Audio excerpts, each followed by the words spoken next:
Good afternoon, everyone. So thank you for joining this IPMnet briefing featuring Crop Action Live. So the intention for this webinar is to give a kind of insight into what's going on in integrated pest management in the UK at the moment, reflect back on the season so far, and look forward to see what tools are there to support decision making in the future, as well as taking novel approaches to pest management. So just a few housekeeping rules. This webinar is being recorded and will be made available to you and will be openly available after today. You will all be muted and your cameras are off throughout the webinar. There will be an opportunity to unmute and ask questions at the end of the webinar. And if you have any questions during any of the presentations, please can you put your question into the chat and we'll come to these at the end. There will be a feedback form that we'll share with everyone after the webinar finishes. Along with a form to add your CPD number for basis points. As part of this, we're also linking with an EU-funded project, which is talking about novel approaches and aims to enhance connections between different sectors and different people working in agriculture. So to kind of demonstrate that this has taken place, we need to provide a list of those who've attended today.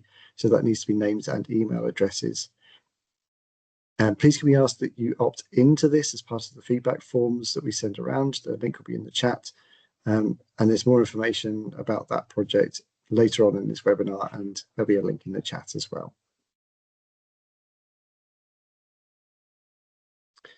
So I just wanted to start with highlights of where IPM is at the moment. And this is some charts taken from the pesticide usage survey that's looking at the number of insecticides, which is the top left chart, herbicides, which is the bottom left, and fungicides applied in cereals that is collected through the PUS data. So that's every 2 years in the UK on a representative number of farms. And really what I wanted to show here was just that in each case, cereal crops are receiving at least 1 insecticide, at least 2 to 4 herbicides, and at least 2 to 4 fungicides. And obviously that changes year on year with the different challenges. But it does show just how reliant we are on pesticides still in the UK. And that hasn't changed an awful lot over the last 30 years. And while the active ingredients are improving, while we're getting better at targeting applications, we are still using an awful lot of these products. Now, they do form an important part of integrated pest management, but it's important that we keep pushing forward to make use of other approaches. One of the reasons for this is that the active substances registrations are starting to come to an end, and increasingly we're seeing that they're not getting re-registered for one reason and another. These products are costing a huge amount to get to the market, and it can take, on average, 12 odd years to get a new product onto the market. There's an awfully long time to get these new products registered onto farm. And we're just seeing a lot of those starting to expire and not many new ones coming to the market. On top of that, we've got these forever chemicals that have come into the limelight in recent years. And the UK government has recently developed a plan for how these can be managed. And you can see more detail on this in their PFAS plan. But just to highlight that there is now this initiative to understand the sources of PFAS, tackle the pathways and reduce ongoing exposure. And there are a number of pesticides that fall into this category. So they're likely to become increasingly restricted in the future over the next few years. As well as that, we have the EU Reset, which is the government's initiative to align with the European Union policies. That's across a whole range of different aspects, not specific to pesticides, but pesticides certainly fall into this remit. And recently, in December, their environmental improvement plan was published and explicitly stated that there was a a commitment to protecting chemical, to enable protections that address chemical pollution, and that includes pesticides. And so this is really flagging up that we are likely to see greater alignment with European policy in the future, alongside ongoing efforts to manage pesticide resistance. So there's an awful lot of challenges in pesticide use under the wider topic of integrated pest management. There's an awful lot of guidance, and hopefully what we'll try and do today is flag up some of the on-ground approaches that can be used to mitigate some of these challenges. What we try and build on are these 5 pillars of holistic IPM that have been developed over the last few years. And this approach is to try and build a wider view of how we can manage pests, and that includes weeds, insects, and diseases across the farm. So the first pillar looks at the wider farm scale approach and things like promoting beneficial habitats for beneficial insects. So that could be hedgerows and flowering strips. The second pillar is designed to improve cropping systems to decrease pest pressure. So that could be rotations, selecting more tolerant varieties, and adapting sowing dates. The third pillar is the use of non-chemical pest control solutions wherever possible, such as mechanical weeding. The fourth pillar is using decision support systems to improve decision-making and avoid unnecessary treatments.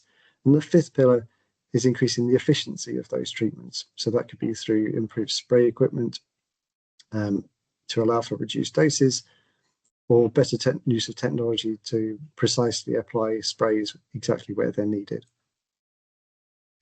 If we take an example of how these pillars can be approached to BYDV, we have good options across these pillars on the whole. So we know that we can improve landscapes to promote beneficial natural enemies of aphids that carry BYDV. We know that we can have more diverse cropping systems, and we can adjust sowing dates to reduce the risk of BYDV. We've got decision support systems, and we've got effective means of targeting spray applications, though at the moment, pillar 3, we don't have very many good options of alternatives as non-chemical control.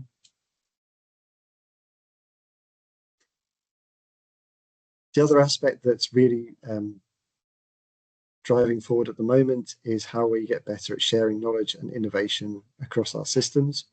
Earlier, late in 2025, we ran a ACIS workshop. So this was designed to bring together lots of actors from different parts of the industry, from arable and horticultural systems, trying to understand how we can better share information and data and knowledge through across those systems and right across the supply chain. And I just show here this system for sharing information that has been developed in Ireland, and shows how you can move information really efficiently through different parts of the sectors. And that really helps to drive innovation and also make sure that where innovation is effective, it gets spread out through lots of different farms. So in this briefing, I'll pass over to my colleagues who are going to talk about Crop Action Live, and this is our regular update of disease, weed and invertebrate pest pressures in the UK. We'll also have some highlights from the horticultural industry. I'll talk a bit about decision support available in 2026, and we'll also talk about pesticide resistance monitoring and novel approaches as promoted through AdvisoryNetPest. So we'll start off with Crop Action Live, and I'm delighted to pass over to Chloe Francis, who will talk about diseases, Lynn Tatnell will talk about weeds, and Duncan Coston will talk about invertebrate pests. Over to you, Chloe. Thank you very much, Mark. Yes, my name's Chloe Francis. I'm a plant pathologist based in Herefordshire.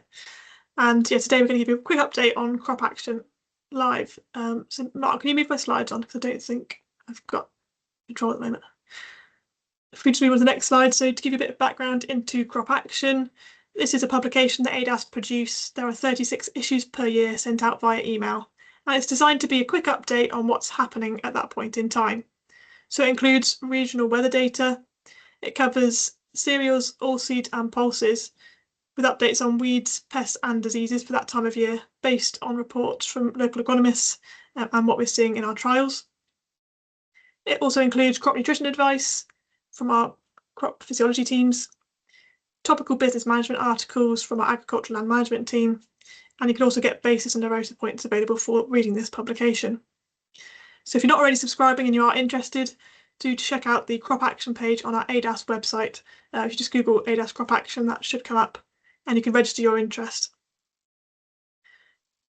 So today we're going to just cover briefly some of the things we've been talking about in crop action, giving an update on the season so far. So if we move on to the next slide, I'm going to start, as we always do, in crop action with the weather. As you're all aware, autumn 2025 was thankfully a bit drier than the last few seasons. This did enable us to get crops in the ground in much better conditions, and we're currently looking at some much better established crops. It also led to crops being earlier drilled in September to try and make the most of that dry weather, and largely resulted in a bigger area of winter crops than previous seasons. Then think about the spring and move on to the next few slides in terms of the rainfall and temperature data. Winter temperatures for 2026, December, very mild. You can see there, these are the Met Office anomaly charts that are showing the values compared to the long-term mean. So red there is above average temperatures and blue is below average. So yeah, December very warm. January actually colder, particularly in the north. We did have some frosts, which is what the third chart there from the left is showing. Those are the air frosts that we got in January, and we're probably about normal for most regions, slight variation in some areas, but that was actually a lot less air frost than we saw the previous January. And then February temperatures on the right hand side, you can see again, particularly in the south, very warm and mild conditions. If we move on to the next slide, we should have the rainfall data. So this season, again, very different to last season. December actually quite dry, but we've had a lot of rainfall in January and February. Whereas if we think back to 2025, January and February were particularly dry months, so quite different conditions. It does mean crops, because that wet, mild weather, crops are looking quite good generally, but also this will have implications on disease management. So if we move on to the next slide, I can then cover disease. So today I'm going to focus on winter cereals. And obviously when you're thinking about managing disease, we need to think about disease risk. So what are we seeing at the moment? For winter barley, we've had a lot of reports of brown rust being quite easy to find in crops as a result of that mild weather we've had the last few months. Equally, net blotch is quite widespread and some reports of rhynchosporium. These two are diseases that are spread through rainfall. So that's, again, not surprising given the rainfall we've had in the last few months. Also some reports of mildew. Now for winter barley, early disease management is particularly important. This is a crop that is actually sink limited. So what that means is that yields are limited by the great number of grain sites and the size of those grains. The crop usually can't take full advantage of the sunlight that's available. So it's really important to get on top of your disease early in the season to maintain tiller numbers, try and prevent too much tiller death, and maximise your ears per metre squared, because we do see a strong correlation in ears per metre squared and yield. So that's a quick summary of winter barley. I'll go into a bit more detail on winter wheat if we move on to the next slide. Winter wheat is going to be quite a bit more challenging this season, I think. So yeah, we're getting widespread reports of septoria already, yellow rust in a lot of crops, and also some brown rust being seen. So I'm going to go through each of these in a bit more detail. So if we start with septoria on the next slide, the conditions that we've had so far, those, well, to start with, early sowing has, we know, a big impact on disease pressure. And this is data that supports that can help you to try and take into account how much of an effect sowing date is having on your varieties. So we did a project for AHDB that looked at sowing date as a factor for septoria disease.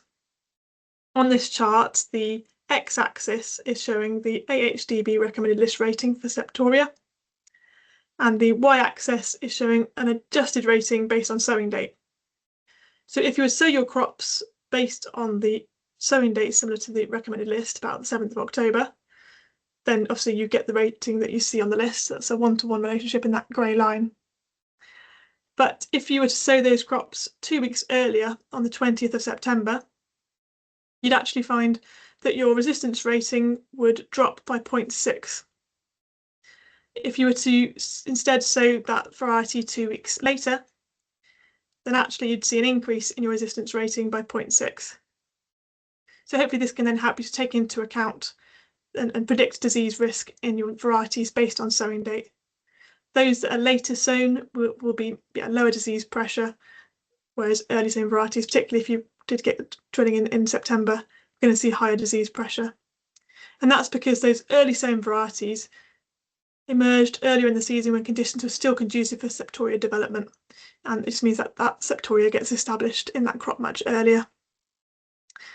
So the early sowing dates, coupled with the mild, wet conditions we've had so far, has meant that we're seeing high levels of septoria currently in most crops. So there is potential for a high disease pressure this season in septoria. We'll move on to the next slide to cover, I think it's yellow rust. As you'll be aware, we've been talking about this a lot the last few months, and you'll have experienced from last season. Unfortunately, the yellow rust resistance gene YR15 has been overcome by a new race of yellow rust, and this has led to widespread reports of yellow rust this season. Again, I think it does seem to have started in the north, with quite a few reports in Typhoon, Champion, Beowulf, but we're also seeing it further south now. In Herefordshire here, we've had reports in Dorset and Champion, and I know it's being seen further south as well. So I think it is now quite widespread, and it's important to bear in mind this season when we're thinking about controlling disease in our crops. On the next slide, I've just got a graph. This is from the AHDB recommended list data. So this shows the data from last season's RL trials. The bar is showing the mean severity for yellow rust across all of the trials, and then the range there is showing the most severe severities within any one of those trials. And you can see on the left-hand side, our usual suspects there, Zayat and Skyfall, sitting near the top, but the YR15 gene affected varieties also getting a significant amount of yellow rust last season. Again, Champion, Beowulf, Mayflower, among those most severely affected. Further to the right-hand side, Vibe does appear to have a very small amount of yellow rust, but yeah, did do quite well at maintaining control of yellow rust last season. So this will help to give an indication of what we might expect to see this season. As I say, I do think that YR15 strain is now well distributed across the country, and it'd be important to monitor crops and plan for yellow rust control in fungicide programmes. And then finally, just to move on to brown rust. Oh, sorry, just to touch more on yellow rust, I just wanted to mention the latent period, which is quite important. So if we've got an average temperature in the UK in May of about 11 degrees C, the latent period for septoria in that time is about 22.5 days, but yellow rust cycles quicker. So for yellow rust, the latent period is close to 15 days under those conditions. And at that time, the temperature, the leaf emergence is approximately 11 days. So your time between your T1 and T2 application could be about 22 days. So obviously, that's slightly concerned because the yellow rust is cycling within our T1 and T2 time period. So in some cases where you've got very high infestations of yellow rust, that can leave leaf 2 vulnerable to infection. So I think where yellow rust, if you've got a lot of yellow rust in your crop at the moment, then we do need to be thinking about keeping spray intervals tight, and considering a T1.5 where it's got high levels still at T1. But that said, I think yellow rust is controllable. It's all about the timing and the frequency of application. Now I'll touch on the brown rust finally, as the other disease of consideration for this season. So as you'll remember, we had 2 seasons where brown rust was quite high in severity and difficult to control. So 2007 was the first one, and 2024. And what we noted in 2024 was that the temperatures over winter from October till April were generally above average in both of those 2 seasons. You can see it on this chart here. The black dotted line is the 30-year mean. The yellow line is 2007 and the blue line is 2024. So yeah, both those seasons temperatures were above average over the winter. So what that means is that when we're getting mild winters, brown rust pathogen is able to cycle quicker throughout the winter, and essentially we then see it a bit earlier in the season than we would normally. I think last season the frequent frosts through January really helped to disrupt the brown rust pathogen and reduce brown rust severity, and I think a lot of regions we didn't see it until quite late in the season or not at all in 2025. If we then just move on to the next slide, I'll add in the conditions for the last 2 years. So the light blue line on there now, that is 2025. So as I mentioned, January was particularly cold with lots of frequent frost. And although that line does seem to follow some of the previous seasons, I think the cold temperatures in January did help. Sorry, that's a red line. The red line through there is from 2025. What I've also added there is the light blue line. Now that's what we're looking at today in this year. And you'll see that that's following pretty closely the 2024 conditions. We did have a bit colder weather in January, and it's not been quite as warm in February. So I think brown rust will be one to watch out for this year. Because of that, it's looking like it's been quite a mild winter that could promote brown rust in crops. And I'd say we have already had reports of brown rust in Crusoe, which is a very susceptible variety in the east. I did spot one pustule of brown rust in Champion yesterday in Herefordshire. So unfortunately, another disease to watch out for this season. But yeah, if we know those risks, we can then plan accordingly in fungicide programs, thinking about the different things that I've just mentioned and our varieties to help us keep on top of disease and use chemistry effectively this season. So I think that brings me just to my summary slide. As I've said, unfortunately, I think the season does have potential to be a high disease pressure season. Early disease management is going to be important, particularly in barley, due to it being a sink limited crop. We need to make sure we maximise ear numbers to maximise yield. So when we're thinking about disease management now, unfortunately, the only tool we've got left is chemistry now. So we need to think about all the things that I've discussed today to try and estimate disease risk in our crops, thinking about the variety and what the different pathogens are currently doing based on the weather and also your sowing date. Using these factors, we can then design fungicide programs to control those diseases and use chemistry as effectively as possible. As I mentioned, where rust is an issue, we need to keep intervals tight. And again, by planning ahead and thinking about your program and your level of risk, we can effectively use those 2 strobilurins. I think they can be quite useful for brown rust control. So yeah, if we're thinking ahead, we can make sure we plan to cover all of the bases in fungicide programs. And that's all from me, so I'll hand over to Lynn to cover weeds. Thank you, Chloe.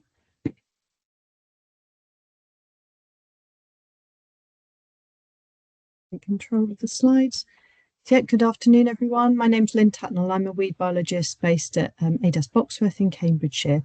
So as Chloe has just done, I'm going to go through the slides looking at some details for weeds and weed management. If I can move on.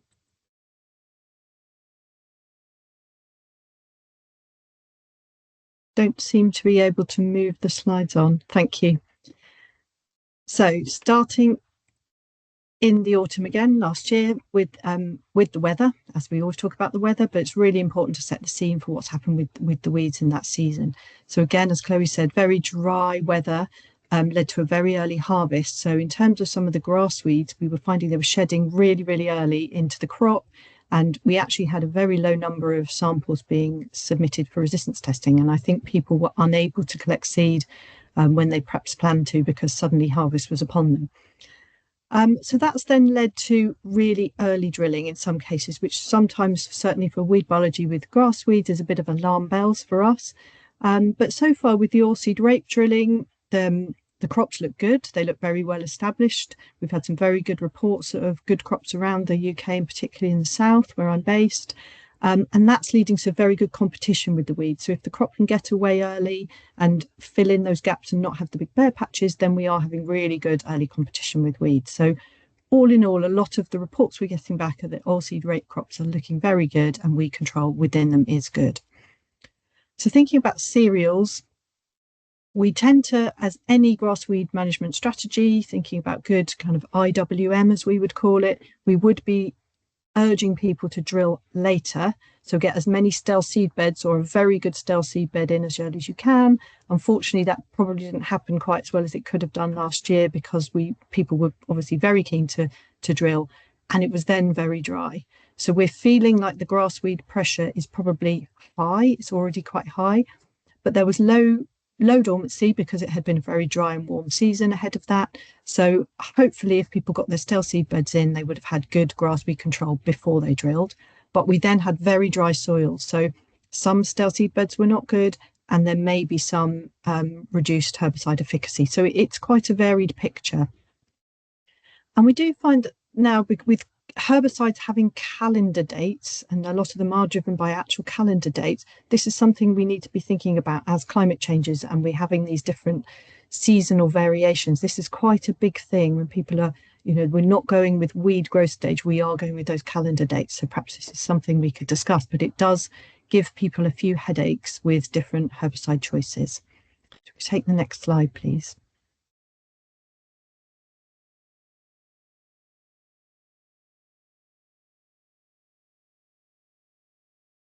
Thank you. So that was the autumn, and then coming into the spring, again, as Chloe's just touched on with the weather, the winter has generally been quite wet, and particularly January. So some of those autumn herbicides worked very well, but some people did miss the preems. So I think generally we're all hearing that we've got an increase in grass weeds across the country.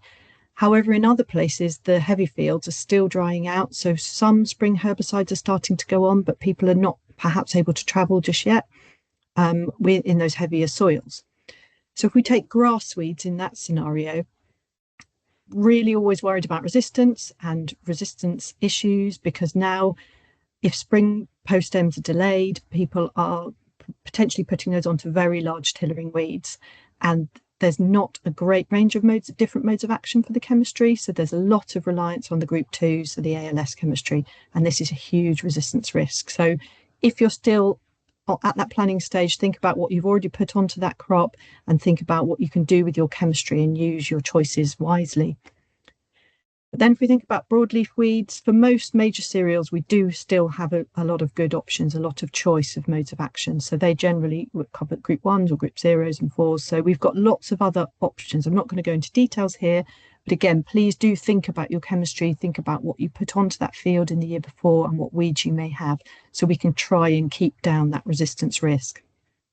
But in some of the other minor crops, we do still have a lack of choice and a limit to those different modes of action in chemistries we can use. So again, really try and plan that and think about your chemistry choices. But one thing I would stress at this point and from now onwards is monitor weed patches. So it's really important to see what you've got. If you've put an application on and something hasn't been controlled, then please keep a record, or even take cultural control options, get rid of those patches, stop anything seeding. So it's kind of in your control now at this point of the season to think about how we can get rid of those weeds and stop them seeding and going back into the seed bank. So next slide, please. So just touched a little bit there on herbicide resistance, but really this is the driving force for most of our decision making. So for any good IPM strategy, we really need to think about our chemical choices and what we've got as the very last option, but all the things we can do before that. So in the UK, just to touch on very quickly, we've got the 4 main grass weeds as resistant species. So blackgrass, Italian ryegrass, wild oats and bromes, and the different species within the bromes. And then for the broadleaf weeds, poppy, chickweed, mayweed, and prickly sow thistle. And we also get a lot of groundsel samples through for testing. So a lot of those are not resistant, but they do give people quite a problem, particularly the ALS chemistry. So again, do keep an eye on these species. And if you've got any other species or problematic species, then do please contact us and let us know. So moving on to the next slide. So we're just going to talk a little bit about glyphosate. So I really feel glyphosate isn't a dirty word. Just wanted to highlight some of the things we've been talking about in recent crop actions and over the last year. So unfortunately in the UK, we have now reported that we do have resistance in Italian ryegrass populations in the UK. So they've been reported by ADAS with the follow-up work we've done in conjunction with Bayer and through the Weed Resistant Action Group. So these are now isolated to 4 sites, and we know the details of these sites, and we're monitoring and carrying on keeping an eye on these populations. But this is obviously of concern. These are populations within an arable rotation, so we really do have to take this really seriously as an industry and really think about our glyphosate use very carefully and using the right dose for the right weed target as we go forward. So this year we're also taking samples and monitoring this closely. So we've got more populations that have come into the labs and we're testing those at the moment. But really with any, so this is with any resistance strategies, but particularly with glyphosate, again, your IPM opportunities here to help reduce resistance risk. Think about your cultural control options. So this is now thinking about next season, what you can do. So things like your ploughing, if your seed bank's particularly high, thinking about your drilling date, widening that rotation so you can reduce the pressure on the chemistry as you go through the season, and even introducing something like a lay into your rotation.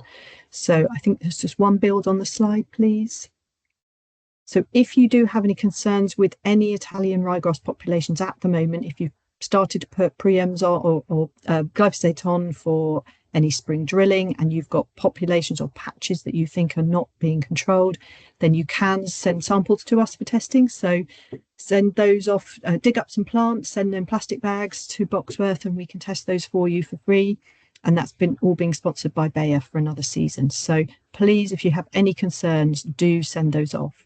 So you can see here the picture on the right hand side. This is obviously good control from glyphosate, but if you're starting to see odd patches in that are still green, or just one patch in a field that you're concerned about, then please by all means do send us samples for testing. We're also interested to hear about blackgrass, but at the moment we're just testing ryegrass populations. So for weeds, that's really the last slide I've got. But just to say, please monitor your patches. And we're always thinking about next season already. So think about where your seeds are in the seed bank and what might be into your rotation for next year. Thank you. I will hand over to Duncan. Excellent. If we can move on one slide, that is.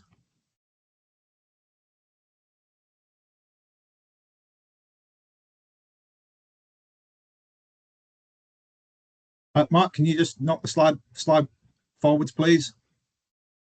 Excellent, thank you.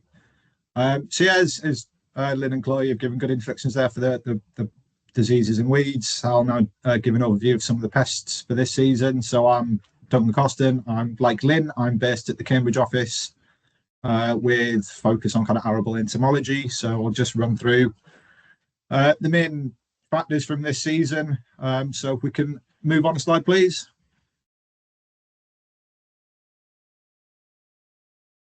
So that actually, has it allowed me control? Excellent. So the first one I'll start with is I'll run through Cabby-stem flea beetle. As several in the audience who probably heard me before know that I quite like this little beast. So there's been some continuing monitoring going on as part of the Cabby-stem flea beetle Research Plus project. So that's been happening across England over autumn 2025. So one more click, please. So here we have the kind of chart for what we saw from autumn just gone.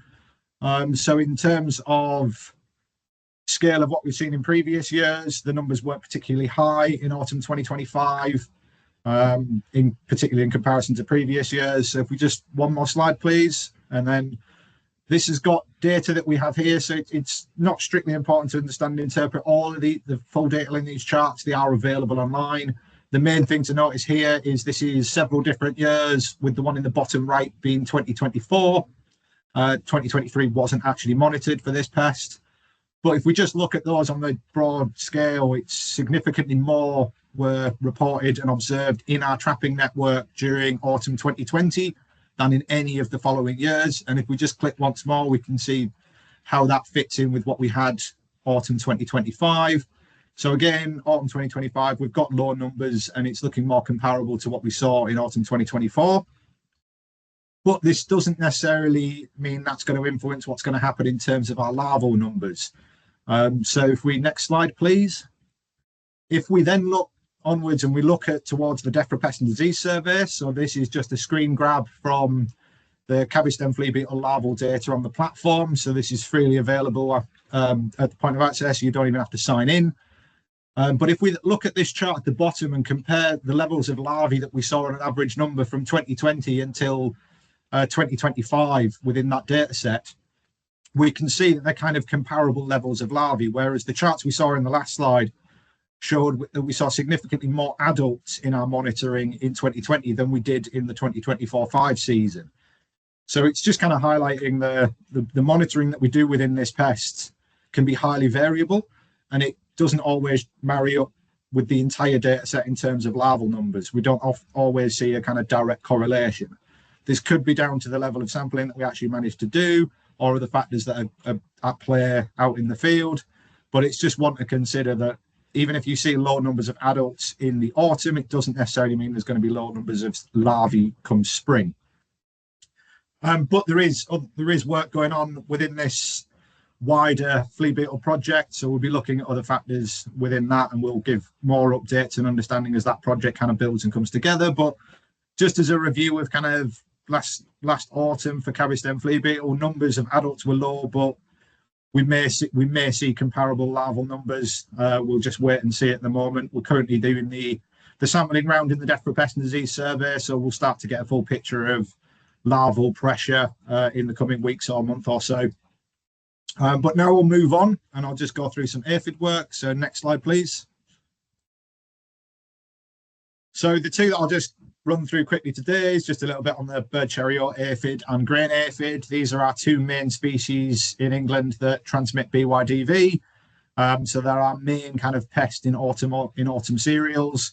There's another few within there, but these are the two kind of major considerations. So next slide, please.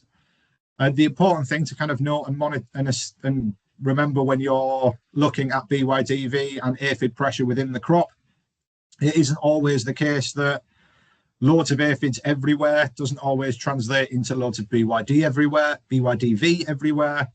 And this we can kind of see with the data that's been generated in the autumn through HDB and Rothamsted Research, where they've been doing some screening of aphids, both bird cherry oat aphid and grain aphid, across a set of the Rothamsted Insect Survey's suction trap network.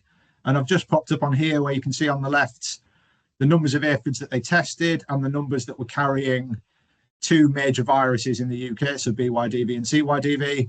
And out of all of the ones that they actually screened, there's only about 33.5% of those aphids were actually carrying the virus. So it is worth considering that and confirming and checking and looking at this monitoring of virus level, and just being aware and remembering that an aphid in the crop doesn't necessarily mean that BYDV is present. So deeper understanding of that virus level and understanding how that can be built into SIN support tools is obviously a key interest.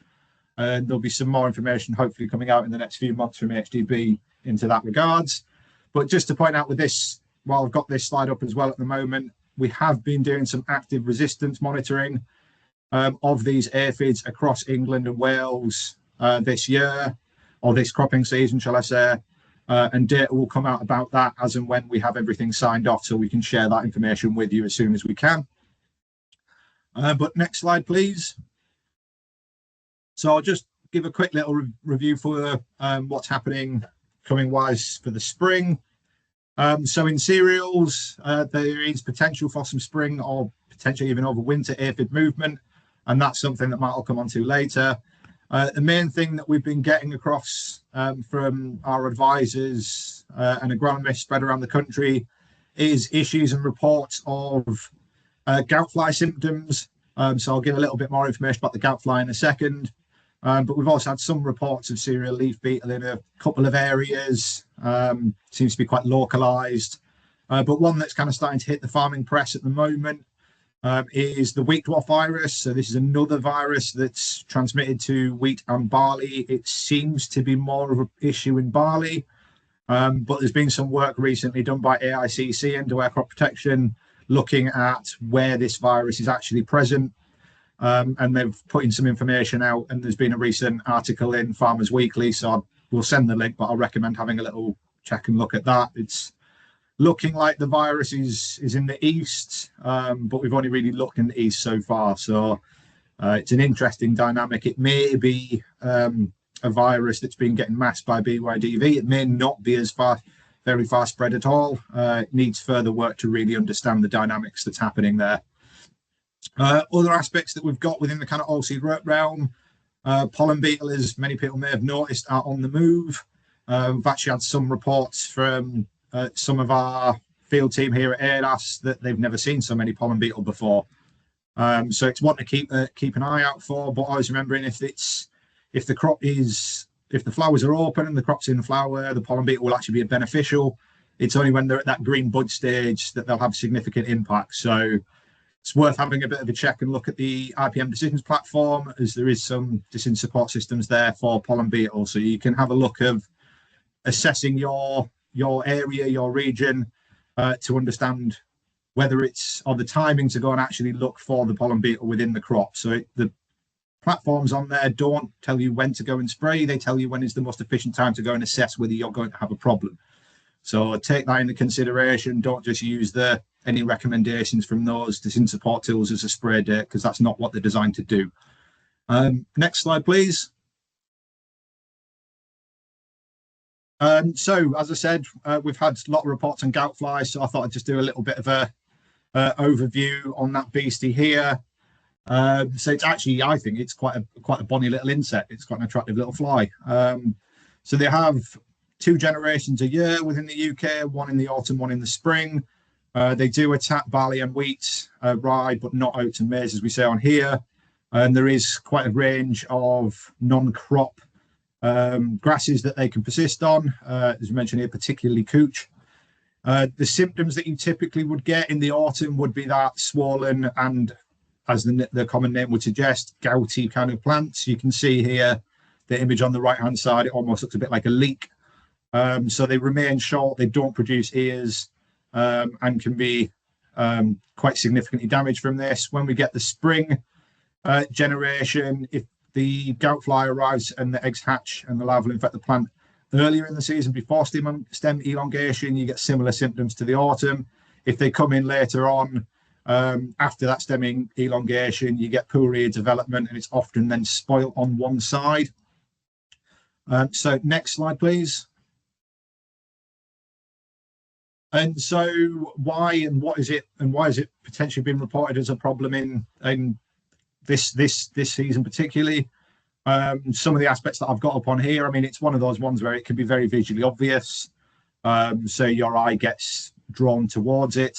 It hasn't really been looked at for 20 plus years. So as soon as we're getting reports on this, we've started to look into it, and we've realized that it's been relatively understudied for quite a significant amount of time. We've got other factors going on with improved control of other aspects within the crop that may be interacting with the gout fly's life cycle, may be an issue with the cycling and increase in some spring cropping, or potentially impacts of a change in cultivation practice, allowing persistence of the gout fly. So there's a lot to understand. There's a lot of kind of missing information for current system, but it is on the top of our radar at the moment. So this is being explored and looked at. In terms of thresholds that are out there and what you could potentially do about this, there are thresholds that are based on some of this work from 20 years ago that recommends at growth stage 12, you'll begin to see yield penalties if more than 50% of the tillers have been affected by the gout fly. But in spring, there is no thresholds whatsoever. So I'm just thinking ahead of, if you've seen large pressure from this in your crop this year, what could you do going forwards, and what considerations for the next season's drilling? And the main aspects that we can come to is kind of coming around to some of those, the IPM pillars, and coming onto your cultural control options. So looking at delayed drilling date, as we saw earlier, that could also help you with disease pressure, and it can also potentially help you with some weed management. Increasing the seed rate can also help you have enough tillering within the crop to compensate for presence of the gout fly. So hence we put in here high tillering variety selection could also be beneficial. One thing to note, there's There has been some recent work looking into can we understand those models and thresholds better. So one click, please. There's a piece of work that's come out from Daniel Urban et al. So anyone who really wants to delve into this, they have looked at thresholds for gout fly and tried to review that on a mathematical basis. So there's some information out there. And if anyone wants to discuss this, please just get in touch. So we'll update you as we learn more. But that's currently it for me going forwards in this season. So that, I think, comes to the end of Crop Action Live.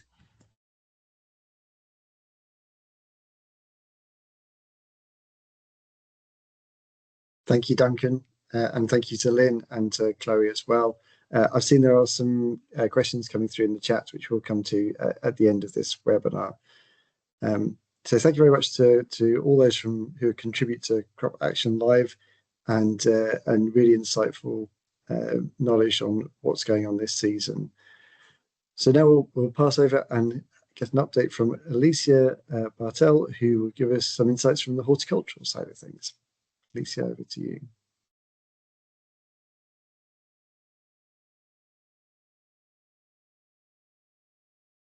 Okay, hopefully people can see me.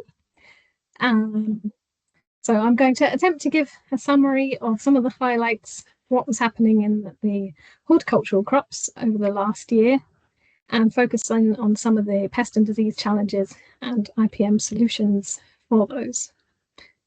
I think Mark will need to move the slides on. I can't appear to do it. Thank you. So in apples last year, as everybody knows, it was a hot, dry year, but there was good weather during the pollination season. And in some cases, this led to a rather excessive crop that needed to be thinned and small fruit sizes in some varieties of apple. Some of the challenges that cropped up last year included ermine moth, particularly in cider apples, and this, well, the caterpillars can cause complete defoliation of trees in severe cases, so that's one to watch out for. Apple scab is usually one of the biggest threats in apples, but last year this was fairly suppressed thanks to the dry weather. Rosy apple aphid, however, has become an increasing problem in recent years, and there's a very low threshold of tolerance in apples since this aphid can cause a lot of damage. And British Apples and Pears are funding research into IPM projects on this, being completed by ADAS and by NIAB. Apple blossom weevil has also become more of a pest in recent years since the loss of gazelle and other broad spectrum insecticides. And again, British Apples and Pears are funding IPM research into this, but currently it's still a problem. Codling and Tortrix moths, or caterpillars in general, were quite a problem last year. There are lots of IPM solutions for these moths, which include simple pheromone traps like the Delta traps, the red one that you can see on the screen there. But there's also an increasing number of live data traps that are available on the market, like Rapid Aim and TrapView, which use cameras or sensors to detect pests and provide live feedback from the traps. There's also a granulovirus-based pesticide, biopesticide for codling moth. And there's also research going into showing that encouraging bats in orchard can help with moth population control. Wood lice have been a pest in recent years in apple, although not particularly last year. And this is a bit of a concern because wood lice are generally thought of as a beneficial invertebrate, but they are seen to be causing damage in apples, which has been confirmed by some research done by British Apples and Pears. But again, IPM solutions need to be developed and are not yet available. Can we move on?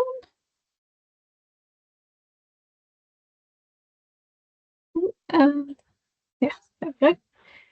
So in pears, again, there was good weather for flowering, which led to a good fruit set in most orchards. And pears are quite tolerant of hot, dry conditions, actually. Some of the challenges included a relatively new pest that appeared in 2018 called the pear bud weevil, which damages flowers in the springtime. And there's also the forest bug, which has become an increasing problem in recent years. And NIAB are undergoing research into IPM for this pest.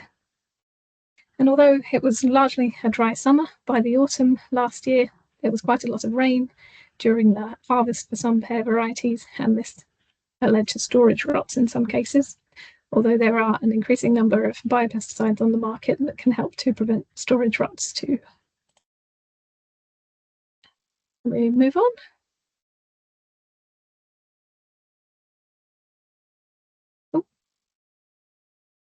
Right, strawberries. So last year, picking was earlier than usual. There were high temperatures in June, which led to a glut, which was then shortly followed by a shortage during Wimbledon, which is an absolute disaster, of course.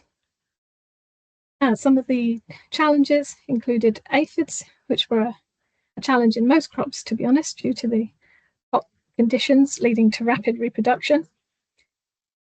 And biocontrols are used by a lot of strawberry growers already, but in these hot conditions with aphids reproducing so rapidly, quite often the biocontrols can't keep up with the pests. Powdery mildew is also a big problem in strawberries, and there are a lot of biopesticides available on the market which are typically used in program with conventional chemistry, which also helps with resistance management. And there are other solutions like using UV light robots. Can you play the video, please, Mark?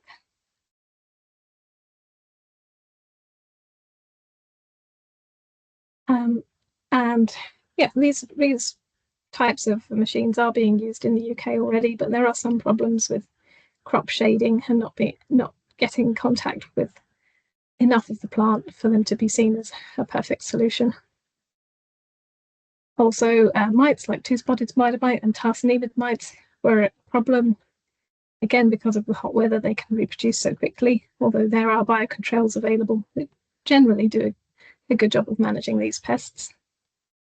And ants and earwigs are starting to become a problem, which is another example of invertebrates that we don't really want to be killing in these crops, and ideally need to develop solutions to distract them or to relocate them so where they're not causing a problem anymore. Next slide, please.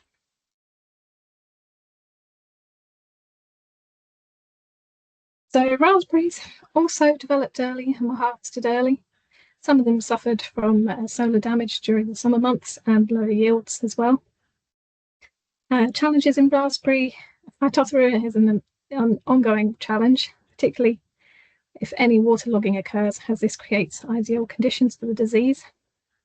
Last year also saw problems with raspberry leaf and bud mite and two-spotted spider mite, for which biocontrols are released, but again, depending on the environmental conditions, can struggle to keep up with the pest.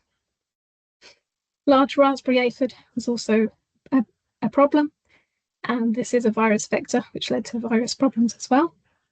But DEFRA have funded a soft fruit genetic improvement network, which includes research being done by ADAS on host plant resistance to large raspberry aphid. So there is hope there for the future. Next slide, please. In cherries, one of the, or probably the biggest pest problem is spotted winged Drosophila, especially since the rate and applications of spinosad have been reduced. Sterile insect technique has been developed by a company called Big Sis. So this is a very promising IPM solution, but there are problems with scaling this up at the scale that it's needed. So it's not a complete solution yet. Also, rain last July caused a lot of splitting and disease infection in outdoor crops. Most cherries are now grown under temporary tunnels to keep the rain off during harvest, which is a good IPM solution. But there are also peptide products on the market which can increase cell turgor and reduce splitting as well. In blackcurrants, again, aphids caused a problem because it was such a high pressure year. Sawflies were a problem, and there's ongoing research funded by the growers by ADAS, and in Gallmite, NIAB are doing research there as well. But IPM solutions are needed, but not yet developed. Next slide, please. So in field vegetables, in general, irrigated crops did very well, but there were high levels of pest pressure due to the high temperatures, increasing reproduction rates, whereas unirrigated crops tended to suffer quite badly in the drought. Caterpillars were a problem in brassica crops, and this year it's likely to be even more of a problem, as in Doxcarb will be withdrawn. The bacteria-based biopesticide BT has been around for a very long time, but the growers haven't always had great efficacy from it, although there are efforts from the industry to produce improved strains, and there are also adjuvants available which can improve efficacy as well. Swede midge is another problem in brassicas, which has been around in recent years since the loss of broad spectrum insecticides. Crop rotation is really the only management strategy available at the moment, and some work was done by ADAS a couple of years ago, looking at improving monitoring with pheromone traps and creating a model to inform crop rotation decisions, but more work is needed there. And on the subject of crop rotation, onion white rot also requires a very long crop rotation, and cavity spot in carrots can also be helped with crop rotation, but it is difficult for horticultural growers to establish rotations that are big enough by having access to enough suitable land sometimes. And despite the drought last year, slugs were still quite a serious problem, and now there's only really ferric phosphate available as an active, but growers are increasingly using nematodes for slug control as well. Next slide, please. So in salad crops, aphid levels were very high again, and although salad growers want to encourage natural enemies to control their aphid populations, even the natural enemies are seen as a contaminant, like the hoverfly pupa you can see in the picture on the slide. So that relying on natural control is not really a complete solution either. And current lettuce aphid in particular caused a big problem in lettuce towards the end of the year, and is undergoing some testing for insecticide resistance to see if this played a part. Flea beetle numbers were also very high, and mesh is typically used for managing this pest, but it was not completely effective. There was some progress regarding downy mildew, which is a serious disease in lettuce, though, as improved plant breeding has produced varieties with resistance to race 41, which is the latest race. In peas, however, the pea brookid beetle was discovered for the first time last year, and this is likely to have a serious impact on the industry and will certainly require some rapid development solutions.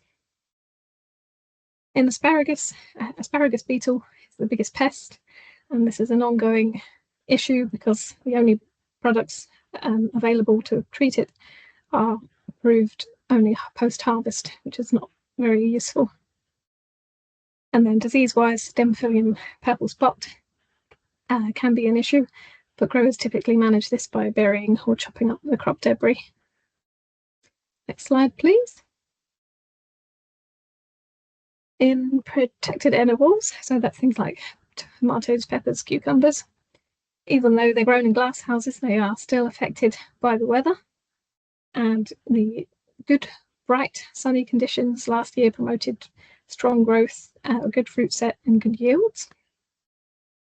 In cucumber, two-spotted spider mite was a problem, and this mite is often a problem in hot, dry conditions, so this is not surprising.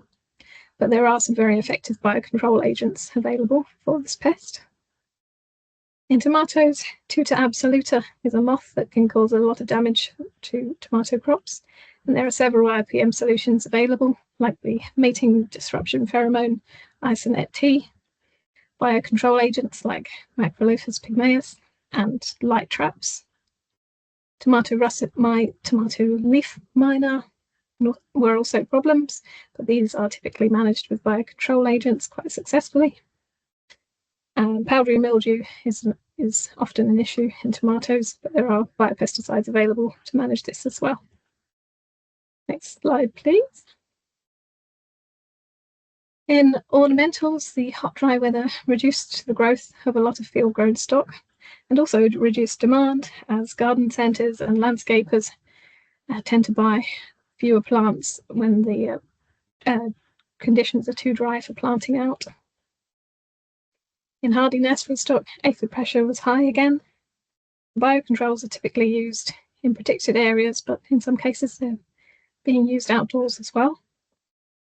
There are a couple of IPM solutions for larvae of vine weevil, like nematodes and biopesticides, but increasingly we're seeing growers calling out for solutions needed for the adult vine weevils as well.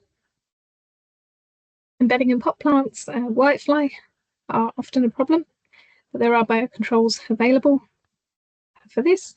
Like in the picture to the right, you can see the black scales have been parasitized by a parasitic wasp. Botrytis is always an issue in high humidity, and growers can manage this with cultural controls. And downy mildew is likely to become more of an issue since the withdrawal of mancozeb as well. Next slide, please.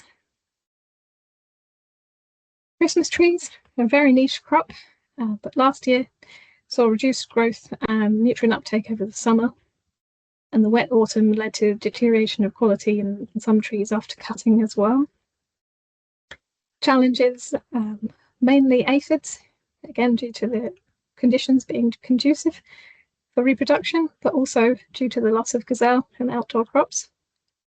And growers would like to rely more on natural enemies, but there is a risk that they may end up relying more on broad spectrum insecticides instead, as there isn't the research to give them the confidence to rely on natural enemies.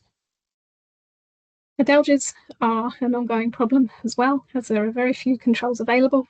It's difficult to achieve spray coverage, and IPM solutions are currently unknown. And then conifer spinning mite and rust mite tend to cause more damage in hot, dry conditions like that we saw last summer. And there are some biocontrols available, but again, there's not really the research backing up the efficacy to give growers confidence to rely on this method.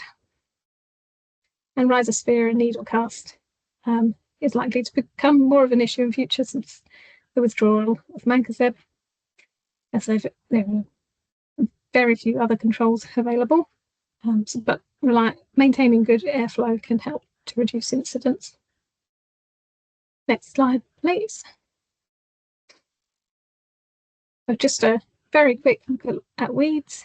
Last year, some growers were tolerating higher levels of weeds, and this was largely influenced by high labour costs for manual weed management.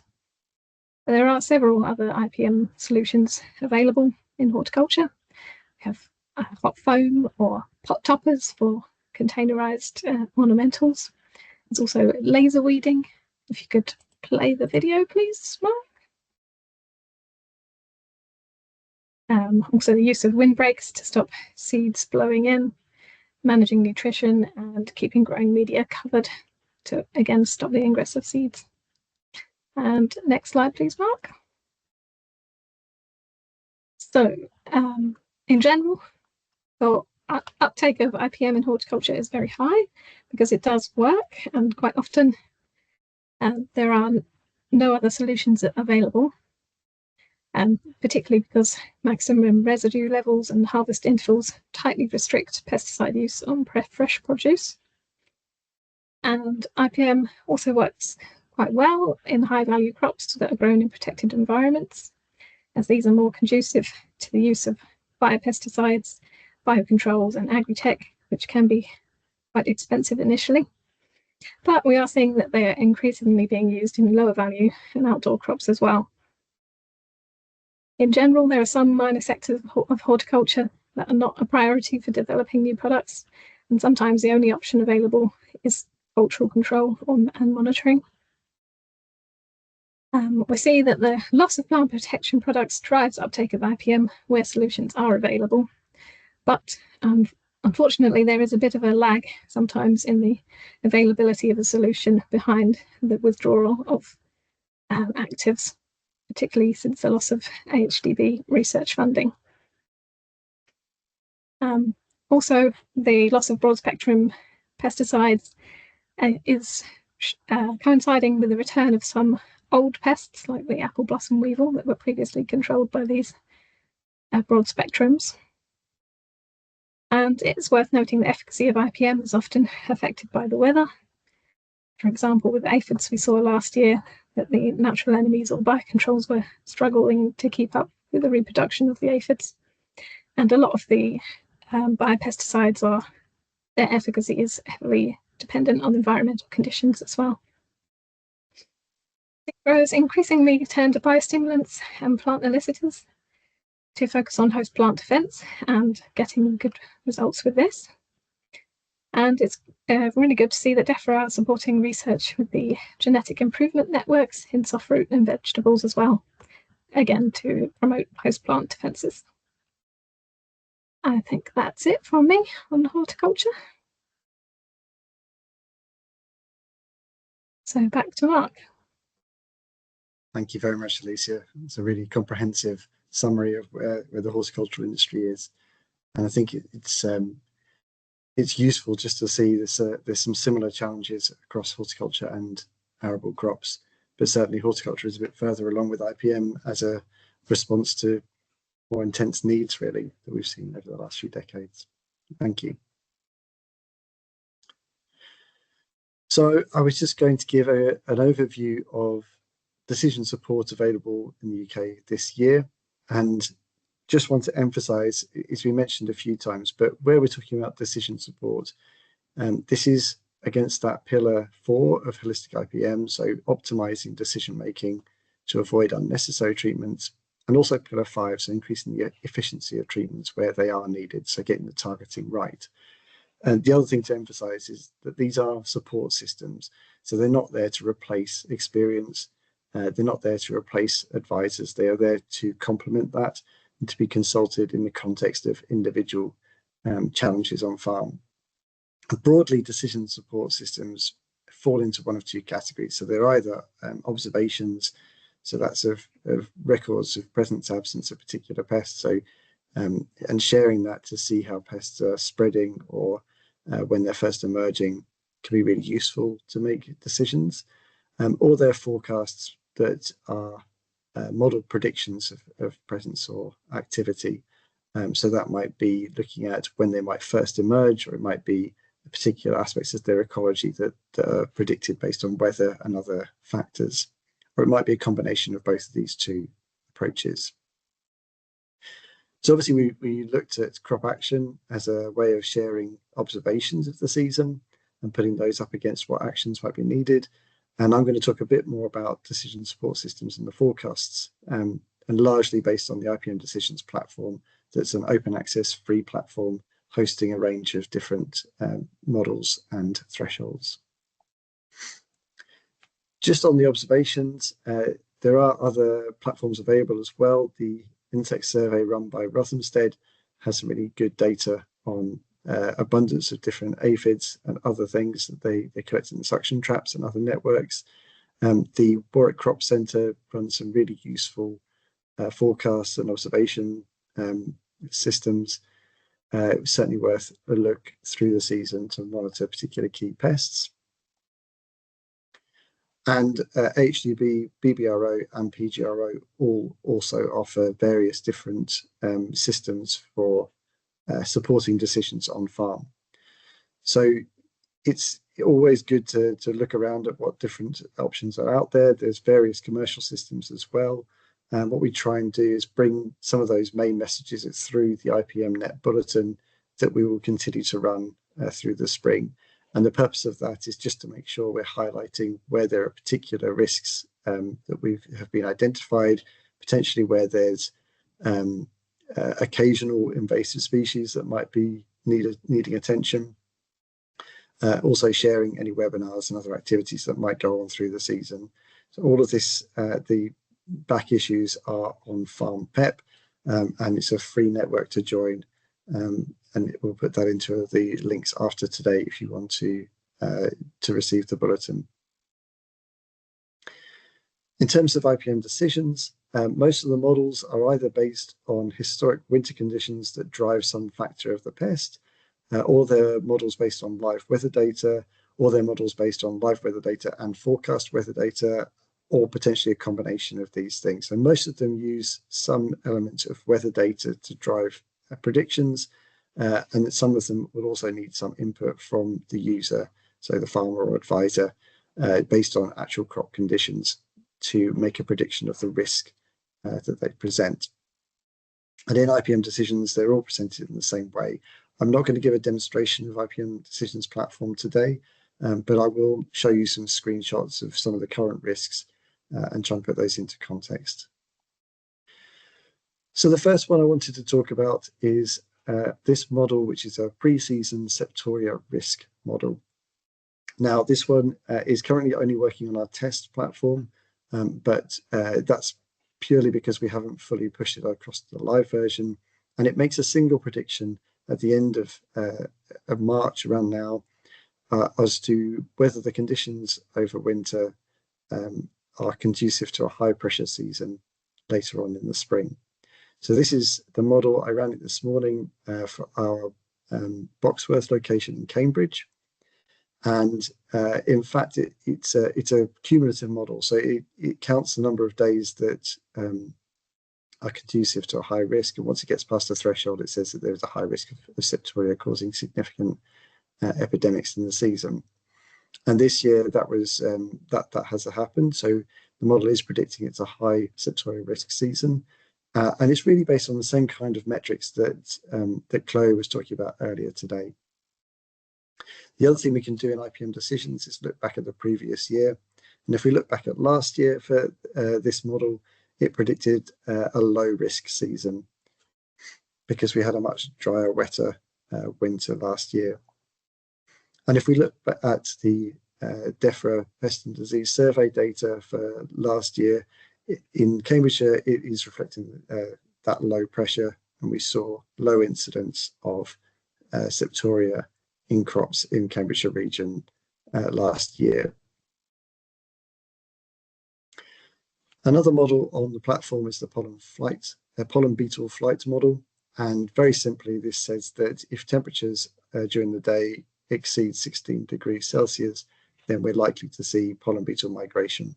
So today isn't quite warm enough, we'll be hunkering down somewhere, but if we look back last week, the 19th of March, then we did see that the temperatures were exceeded, and we were likely to see pollen beetle migration starting.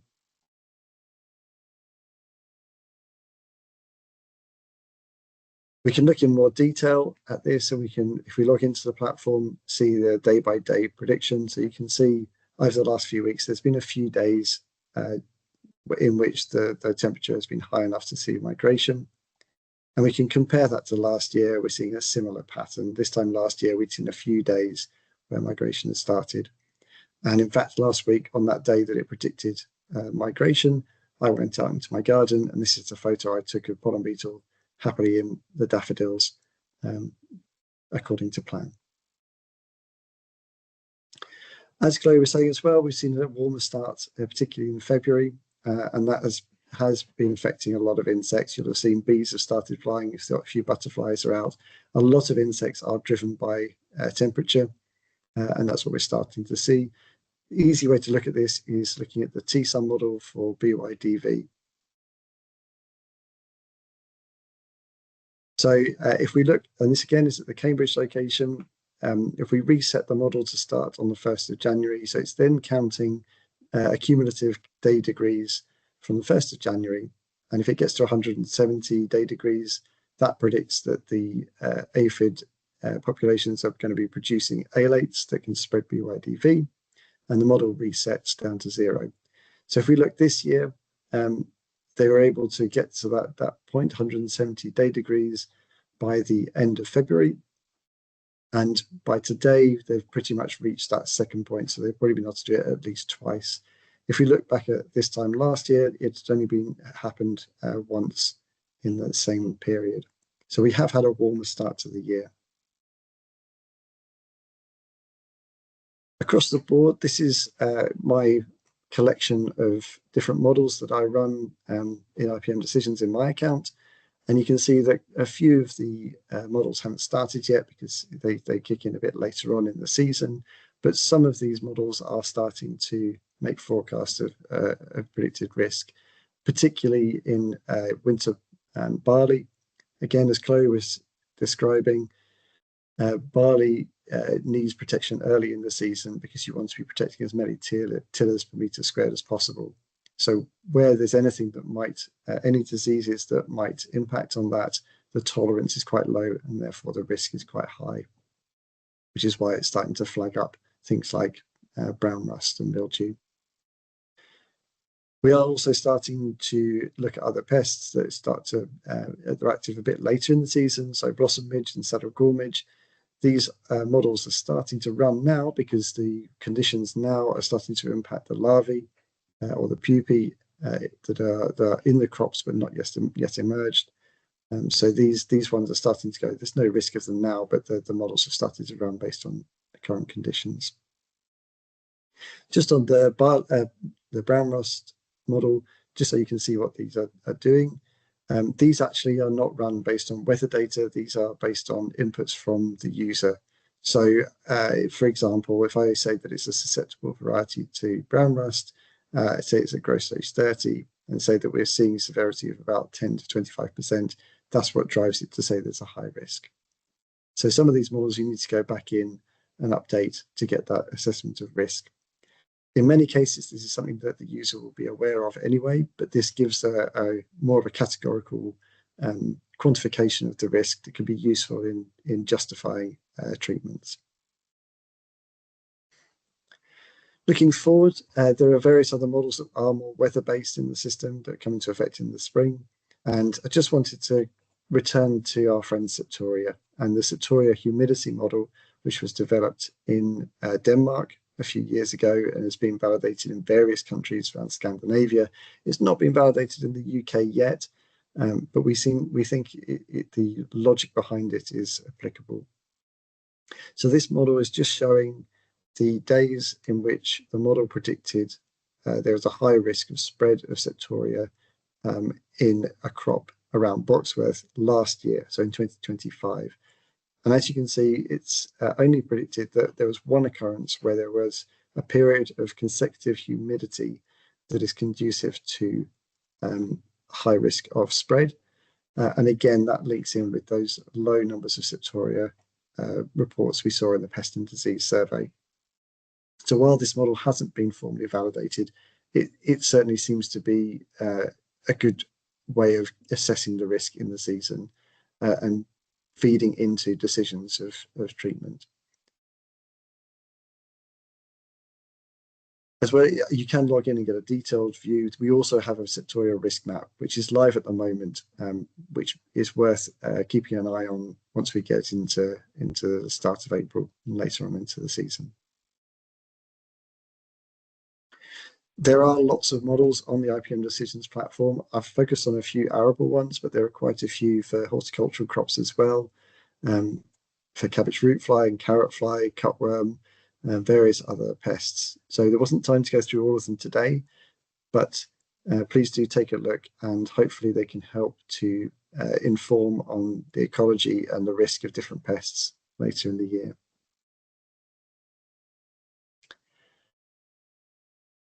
We've said that it's a high pressure season likely ahead of us, which is going to be challenging for a lot of decision making.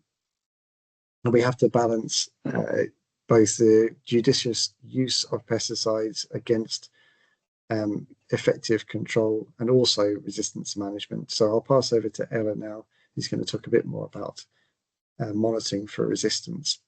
Over to you, Ella. Thanks, Mark. Yes, so I'm Ella. I'm a crop pathologist based at ADAS Glebethorpe, and I'm going to just give a brief overview of some practical things that you can do to monitor resistance. Next slide, please. So, as most of you will know, resistance evolves due to the genetic variation in pests, weeds and diseases, which means that some individuals are just less sensitive to pesticides than others. And when I say pesticides, I mean plant protection products, so encompassing herbicides, insecticides and fungicides. And this means that the less sensitive individuals are more likely to survive and therefore reproduce, and over time lead to populations that are more resistant to pesticides. So this is becoming a growing problem, and part of this is due to sort of the over-reliance of a smaller number of pesticide mode of actions, which increases that risk. Next slide, please. So firstly, it's important to consider that you might not have resistance because there are several reasons why your pesticide application might not have worked as effectively as you'd hope. So this might be it's the wrong chemical for the wrong pest, the dose might not have been correct, the timing might not have been optimal. Weather conditions can have a big effect as to whether there is drift or whether the chemical has been washed off. And then also sort of the technical side of the spraying equipment might not be quite right. So definitely sort of speak to your agronomist. And if you are the agronomist, maybe reflect on whether any of these could be a possible cause as to why the pesticide application hasn't worked. Next slide, please. However, you might have resistance, and as Lynn mentioned earlier, glyphosate resistance could be something that you've got, and at the moment there is an opportunity to spot whether there are resistant weeds with fields having been applied by glyphosate, and it's important to look for patterns where it might not be a spray issue. So some signs might be that some weeds are in clusters of living plants surrounded by dead plants, which suggests that the weeds have been hit by the sprayer, but they've just survived. I think that should say 4 confirmed populations of Italian ryegrass that are glyphosate resistant. And we'd appreciate you letting us know if you do see any suspect weeds. So next slide, please. So as well as submitting the live plant sample, as Lynn mentioned earlier, there is testing that we can do where you can submit seeds. And this is for grass weeds such as blackgrass, Italian ryegrass, wild oats and brome, and also broadleafed weeds as well. So collecting a sort of small mugful of seeds and allowing this to dry, and then placing this in a paper envelope with no plastic so it doesn't sweat, and sending this to Boxworth can mean that you can get a result back to see if your sample is resistant. So there's more information on the website. We'll send links to that about exactly how you can do that, the herbicides that are tested. But yes, that is a service that's available. Next slide, please. So we also offer insecticide resistance testing, and last year, as part of a DEFRA-funded project, ADAS collected pests from cereals, oilseeds and horticultural crops and reported back whether there was insecticide resistance with these pests. So we'll be continuing to monitor resistance this year, but we haven't quite finalised the sampling information and details yet, but we will announce those very soon. Next slide, please. So for monitoring pathogens, the UKCPBS monitors cereal rusts, so yellow rust and brown rust in the UK.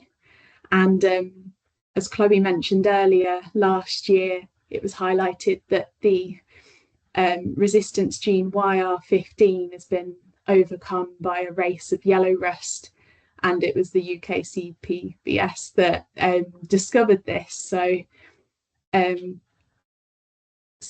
they're particularly interested in cases where rusts have appeared on varieties that have quite high resistance ratings, such as 8 or 9, as this can show that new races have evolved.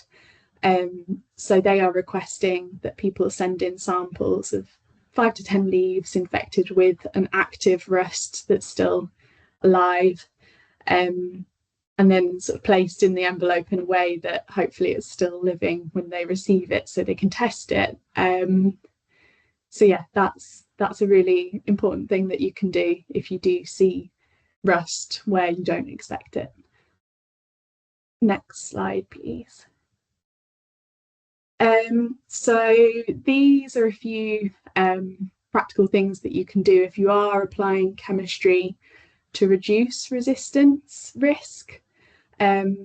Obviously, as my colleagues have said, there are often other ways of reducing resistance by using non-chemical controls. However, these are ways that if you are using chemical, you should be wary of. So for fungicides, it's applying lower doses and fewer applications if you can, and mixing and alternating your modes of action to offer the best protection, as Chloe has mentioned before. For your insecticides and herbicides, it's really important to follow label rates to minimise resistance. And as Lynn has said as well, using a range of mode of action groups, which we understand can be challenging when mode of action groups are more limited now. So in that particular case, using cultural controls is really important.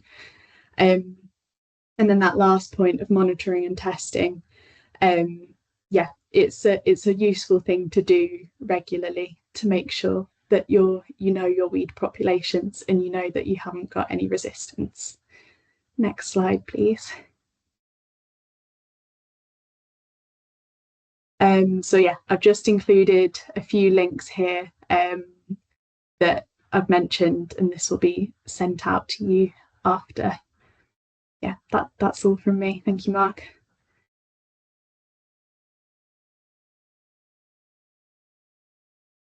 Thank you very much, Ella. So that really gives a nice view of some options for if you think you've got resistance somewhere in your crops. And next we'll go on to Rosie, who's going to summarise what's going on in our EU-funded AdvisoryNetPest project, which is really trying to support advisors look at alternative approaches to pesticide use. Over to you, Rosie.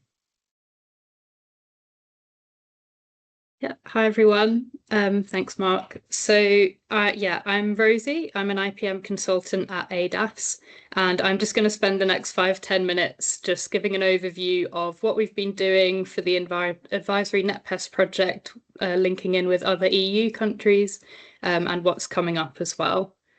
So if you could go to the next slide, please, Mark. So in case you're not already familiar with AdvisoryNetPest, the overall aim is to upgrade advisory services across the EU.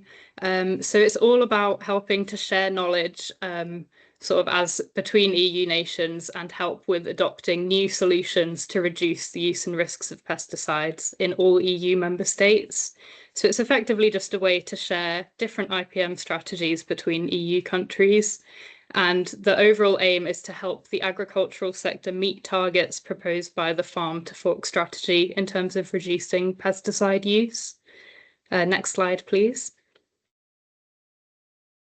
So the main objectives, first of all, we're trying to develop and set up an EU network of advisors who are all committed to sharing knowledge and learning more about reducing pesticide use.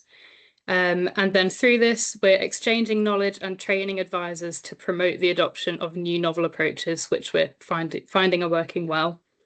We're then also hoping to link the network with other projects, initiatives and policymakers and provide policy recommendations at the national levels. And we're then looking to scale up the novel approaches as well to help these be used by farmers across the EU. Next slide, please. So this is the way the project is set up. Like I mentioned, it is EU-wide and it is aiming to encompass all 27 EU member states. So the UK is part of the Northwestern cluster. So we're in this project closely tied with Belgium and the Netherlands. Each participating country as well also has one associated country to extend the reach of the network even further. So for the UK, our associated country is Ireland. Next slide, please, Mark. And if you could just click one more time, Mark.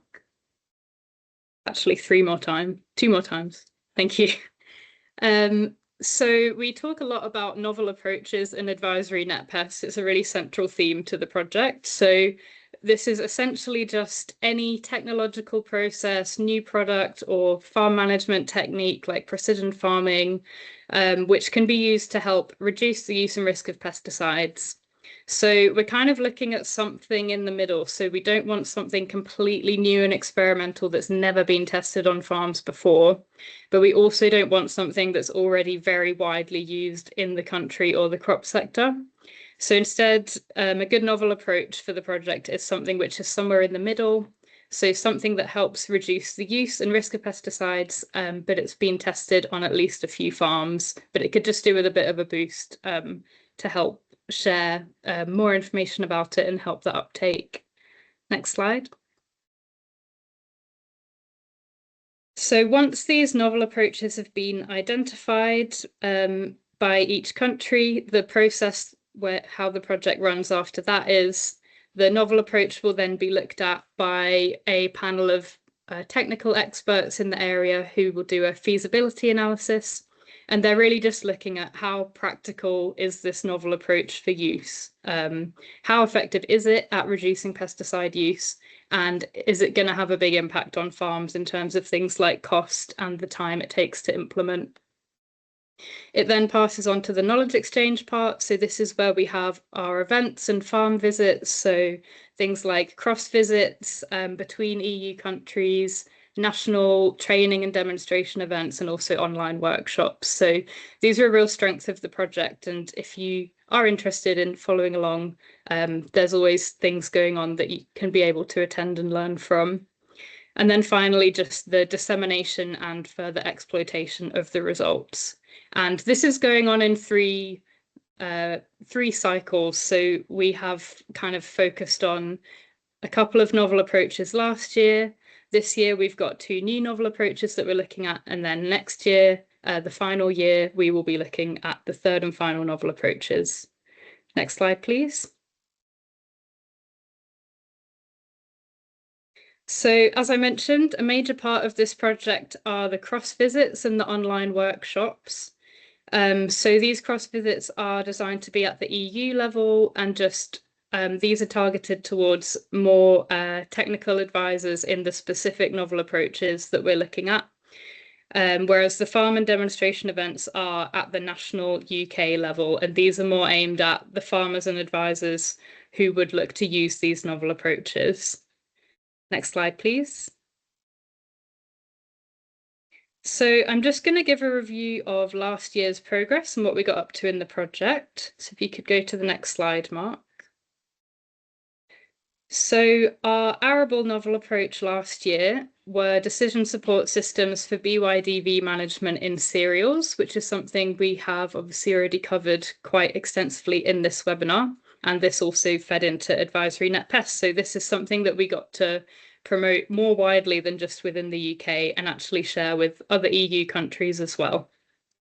So, as we know, BOIDV is spread by aphids and cereal crops. And as has been mentioned, there's a range of decision support systems available to help with management of this and hopefully reduce unnecessary pesticide sprays. Next slide, Mark. So these are the results from the feasibility analysis for this novel approach. So effectively, the actual how well this novel approach could work on farm was analysed across a whole range of criterion. So things like how much pesticide use can actually be reduced, how effective is this novel approach at controlling the target weed, pest and disease, and then also what are the potential unintended consequences which could happen to the environment. So things like soil quality, biodiversity and water quality. And then also, as I was mentioning, in terms of working conditions, do these novel approaches massively increase the amount of time that's required? And is there going to be a big cost to implementing them? So the decision support systems were scored against all these criteria, and you can see the smiley faces or the sad faces based on how well they performed. So overall, this novel approach did quite well and was mostly satisfying against most of the measures that were looked at, which is promising. Next slide, please. So our horticultural novel approach then last year was Alyssum companion plants that improved thrips control in strawberry. So the idea of this is essentially having these Alyssum plants which help the establishment of Aureus laevigatus. So this is a predator of adult thrips, which can cause a big problem in strawberry growing. They provide a food source for the Aureus, and they can also act as a trap crop to divert the pest away from the strawberries. Next slide, please. So again, we've now completed the feasibility analysis of this. Once again, it seemed to perform generally quite well across most of the criterion, particularly things like working conditions. It got some very smiley faces, so it doesn't seem to massively increase working conditions or be hugely costly to implement, which is all really helpful when thinking about how farmers can actually use these novel approaches. Next slide, please.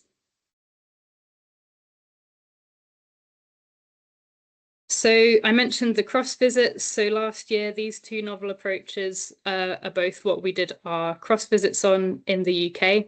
So we had our in-person cross visit on BYDV decision support systems back last summer over in Cambridge. And we also hosted an online workshop for the horticultural novel approach. And once again, we had the opportunity to attend other cross visits across the EU to just learn more broadly about what's happening on a more Europe-wide scale. Next slide, please. Yeah, as I mentioned, there's also lots of online workshops as part of AdvisoryNetPest, and this was one which we hosted for our horticultural novel approach last year. Next slide, please. So what's upcoming in 2026? Well, for those two novel approaches, which I just mentioned, this year we are now going to be hosting farm demonstration and training events for them. So as I mentioned, these are more focused towards growers and advisors, and it's about having a farm visit and getting some actual practical experience on how to implement these and how they can be used. So the dates for those are to be confirmed, but we will circulate them as soon as we have them. And if you are interested in coming along, please do so. Next slide, please. So in terms of what else is coming up for this year, if you could move it to the next slide, please, Mark. So we now have our new novel approaches for this year. So our arable novel approach that we're looking at this year is companion cropping and oilseed rape to manage weeds and cabbage stem flea beetle. So this is being led by Duncan and Lynn, who you've heard both from today already. And it's being partnered with an existing project which they're working on as well, which is looking at this for weed and cabbage stem flea beetle management. So there will be more things to come on this to do with this project. Next slide, please. So then our horticultural novel approach this year are mobile insectaries. So these are movable boxes planted with flowering plants to attract beneficial insects. The benefit of these is that they can be moved around. So they're placed on grass margins around short-lived crops like salads, and then they're moved to a new crop when the current crop is harvested. So again, you'll be hearing more about these novel approaches in the coming year. Next slide, please. So as I mentioned, we have more cross visits coming up for these novel approaches. So our arable cross visit, which will be on companion cropping. The date for this is to be confirmed, but it should be around October time, around Cambridge area. So again, we will circulate the details of this, but just another one to keep an eye out for. And we will also be planning an online workshop on mobile insectaries. Again, the date is to be confirmed, but we will make sure to keep you in the loop on that. We'll also be looking to attend EU cross visits and attend their online workshops. So if that's something that's of interest to you, please do. Some information will be shared after this event about how you can get involved. And we'll also be identifying the final year's novel approaches for the next cycle of cross visits. Next slide, please. Yeah, so again, please do follow along AdvisoryNetPest if you're interested. That was just a very brief overview of a lot of things which are going on to connect in with EU countries as well. So yeah, we'll share some links in the chat and send some resources afterwards. But thank you very much for listening.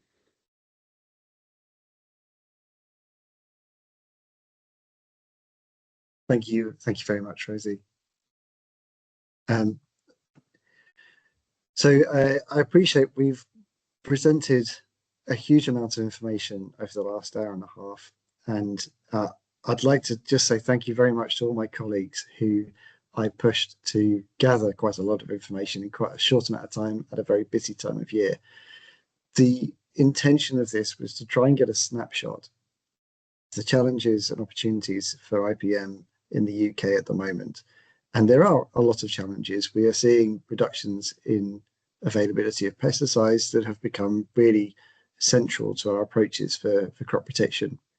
And we are seeing that there is innovation happening, despite the availability of pesticides being reduced through legislation and through resistance. So we are dealing with less chemistry, and the pests and weeds and disease pressure remains high, if not increasing, with warmer winters. We've got fewer options and novel pests arriving that perhaps were incidentally managed through management of other pests historically. But this is really where an integrated approach comes into its own, and where we need this holistic approach. And the key point is the integration. So we want to be selecting a combination of approaches from across these 5 different pillars. And if all of our management is reliant on one of these pillars, then it is vulnerable to changes that mean we do get failures of crop protection. And I think it's arguable that historically, cabbage stem flea beetle is a good example where we were very reliant on pesticides to manage flea beetle in oilseed crops. And when we lost those insecticides through legislative changes and through resistance, we really didn't have very much left to manage the pest. And so we really struggled to establish sufficient crop to keep it going in the UK. We are seeing a response to that now. We're starting to get back on top of it, and you can read more about the various projects that are addressing this through HDB. We'll put some links into the circulations after this webinar. But this is why we're really interested in looking for these novel approaches. We're looking to promote innovation, and we're looking to connect people who are finding different ways and showing different combinations of things to manage different pests. As Rosie said, if you are interested in being involved in the AdvisoryNetPest project, and if you're interested in joining us for any of the cross visits to see how they're doing things in other parts of Europe, please do get in touch. We're always keen to support that. And if you want to know more about any of the things we've been talking about, please do see the circulations that go out after today, or get in touch with us and we'll try and connect you with the resources. So once again, thank you all very much to the speakers, to Chloe, Lynn, Duncan, Ella and Rosie and Elysia, and thank you all for attending today, and we will share as much as we can afterwards, and please do stick around after this if you want to ask any direct questions, and we will look to address some of the points raised in the chat during the webinar.